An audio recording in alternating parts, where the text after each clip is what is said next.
At the tail end of the 17th century, as adventurous bands of treasure hunters, trappers and explorers began to journey eastwards from the Russian heartlands around Moscow and St. Petersburg in search of new lands and new riches, not one of them could have predicted the magnitude of the discoveries that they were about to make.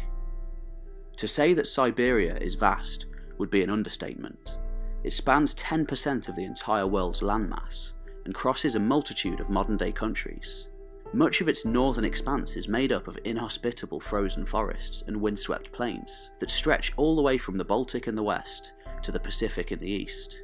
Yet just to the south of this permafrosted wasteland lies a long strip of unbroken steppe and grassland from Europe to Mongolia.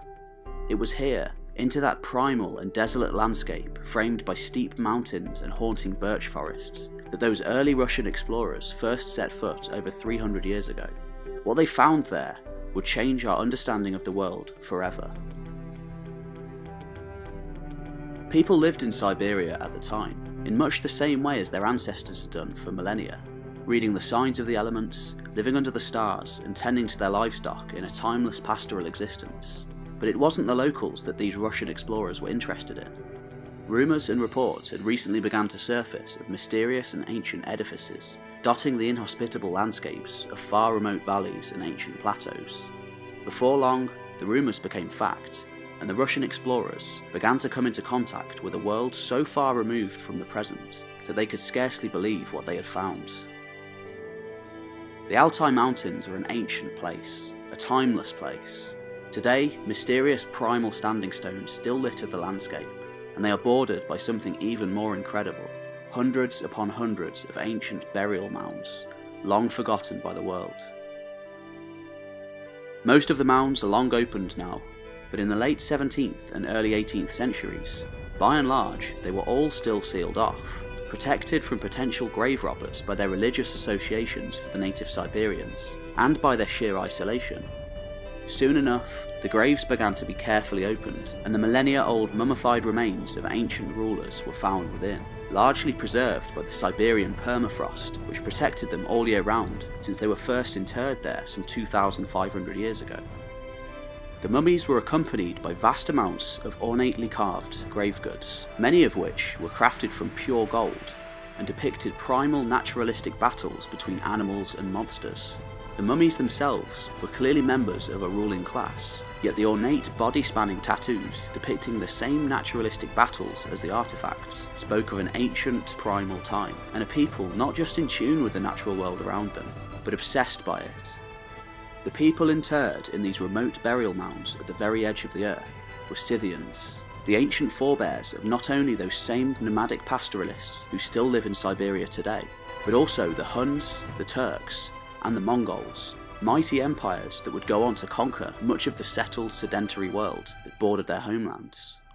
The Scythians were likely the first nomadic culture to spread across the entirety of the Asian steppeland. They thrived from around 900 BC until around 200 BC, and thankfully, for the sake of the human story, not only their grave goods, but also part of their remains were by and large saved from oblivion by the Russian Tsar Peter the Great, who, upon realising the magnitude of the finds, decreed by pain of death that every discovery should be taken directly to him to be installed in a new museum that he had created in St. Petersburg.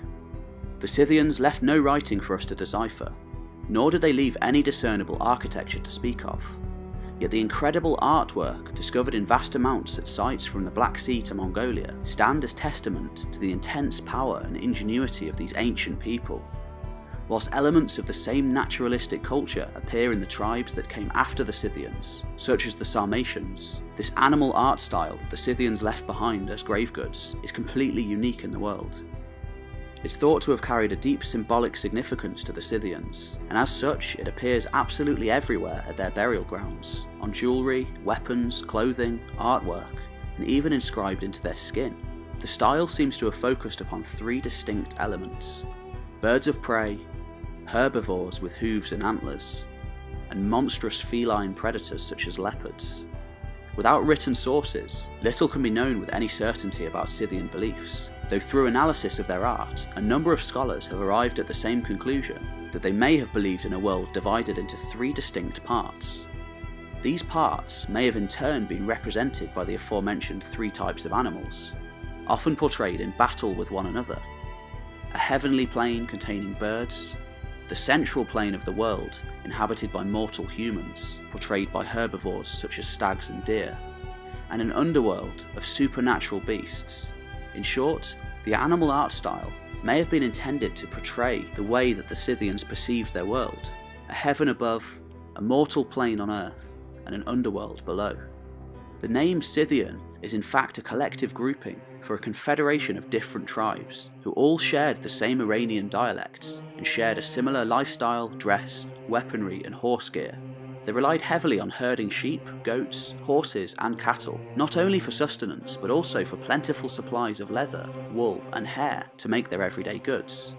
Other objects, such as gold plaques, were probably made by a separate class of master craftspeople. Intricate examples of rock art throughout Siberia actually predate the Scythians by 1,000 years or more. These depictions of mighty horse-drawn chariots thundering across windswept plains hint at a formative period, even before the establishment of a common Scythian culture. It remains to be seen whether these people were Proto-Scythians or another culture entirely, superseded or absorbed into the Scythian one.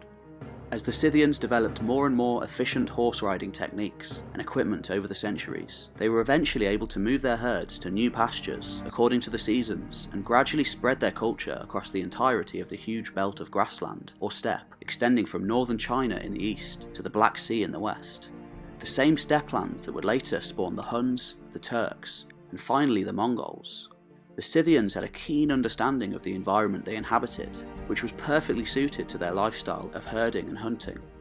Horses were vital to their way of life. They provided not only milk, meat and hides, but they were the main means of transport and the driving force behind military power.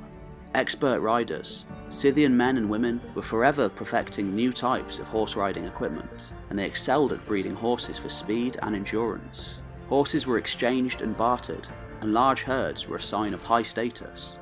Yet deep personal connections seem to have been prevalent too, with certain favourite horses retaining a higher position than their smaller cousins. Horses were even buried alongside their masters. Some Scythian tribes occupied the pastures of the Altai Mountains during the spring and the summer months. Others lived in the forest steppe region, which provided year-round grazing. Others still occupied the arid semi-desert to the south. Yet despite this vast geographical landmass they inhabited and the remoteness of their burial tombs, the Scythian world was by no means isolated. Whilst the Scythians left no written sources of their own, a multitude of other sources exist that were written about them. In the 5th century BC, the Greek historian Thucydides wrote that Scythian mercenaries could regularly be seen working as bodyguards in Athens. In Persepolis, the capital of the Persian Achaemenid Empire, Scythian war leaders are depicted on carvings paying homage to the Persian kings, who they are also recorded by Herodotus as having fought a long series of campaigns against. For centuries, Scythians had traded goods with their settled neighbours in return for items which they could not produce themselves, such as pottery and wine, which was consumed in abundance. These interactions must have been tense at times, as the Scythians also regularly carried out raids on border areas. Tribes often fought amongst themselves, but also collaborated when it was in their advantage to do so, such as when they took part in the downfall of the Assyrian Empire in the 7th century BC, and later fought off several invasions by the Persian Achaemenids, by luring the Persians deep into their own territory and inflicting heavy losses on them. By around the 5th or 6th centuries BC, various Scythian tribes had moved significantly westwards, sweeping down through the northern Caucasus and pushing into the Middle East, absorbing or driving out the peoples they came up against, and firmly establishing themselves in the psyche of the civilized, sedentary world of city builders. The discoveries of recent centuries have only added to a wealth of new knowledge about this ancient culture. Recently discovered grave goods speak of Greek, Assyrian, Greco-Bactrian, Persian Achaemenid, and Chinese influences upon the Scythians. In other words, all of the people that they bordered. Some of these objects were undoubtedly the result of war plunder. Others, however, are much more curious. Some, at least, seem to have been custom made by Greek or Middle Eastern craftsmen for Scythian buyers, and others still appear to have been made by Scythians but incorporate elements of these neighbouring cultures. This seems to corroborate Herodotus' stories of Scythians trading extensively with Greek settlers on the northern shores of the Black Sea in the 7th century BC. By 200 BC, the Scythians controlled a vast region stretching all the way from northern China to the Black Sea. They had outlasted their longtime enemies in Persia, and to a certain extent the Greeks too. Yet the world was changing, and their time was about to be up. There was no great invasion or last death knell for the Scythians. Their culture was simply superseded over time by newcomers from the east. By around 100 BC, their supremacy over the steppe had gradually come to an end as new groups of nomads pushed westwards. The archaeological evidence indicates that these newcomers coexisted with the indigenous population for several generations. During this time, burial practices underwent significant changes and incorporated both Scythian art style and new elements for a while, until eventually the old traditions simply ceased to exist, leaving the ancient burial grounds of the Scythian kings untouched and undisturbed until they were rediscovered millennia later.